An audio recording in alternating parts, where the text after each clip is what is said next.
L'impact, c'est pas un nouveau phénomène à la mode. Allez, vas-y, suivant. C'est juste un phénomène qui est lié au contexte de notre société et de l'évolution de notre société et de son environnement. Il est de notre responsabilité de nous assurer que les futurs lauréats, les futurs chefs d'entreprise, aient des projets qui soient porteurs à la fois de la préservation de notre environnement, voire de sa réparation, et de la préservation de la société, de l'environnement social, des gens qui les entourent et qui composent l'entreprise. C'est quand même la moindre des choses. La performance économique n'est absolument pas contradictoire avec l'impact, bien au contraire. D'abord, c'est un élément de différenciation sur son marché. On l'a vu, on le voit encore dans un contexte comme celui-ci. Ceux qui ont inclus l'impact dans leur mission et dans leur offre sont ceux qui s'en sortent le mieux. Le deuxième point, c'est que pour créer des emplois, il faut attirer des talents. Et les talents, ils s'attirent avec le sens.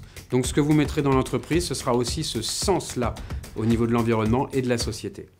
Et puis le troisième point, en règle générale, des modèles business qui s'appuient sur un environnement durable et une société durable, ce sont aussi des modèles business qui sont durables et plus rentables.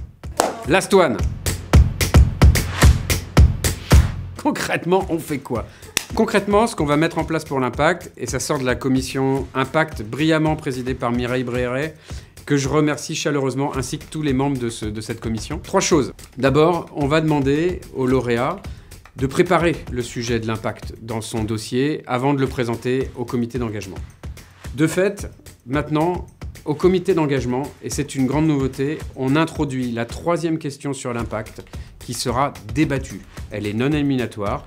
Il y aura la personne, le projet et l'impact.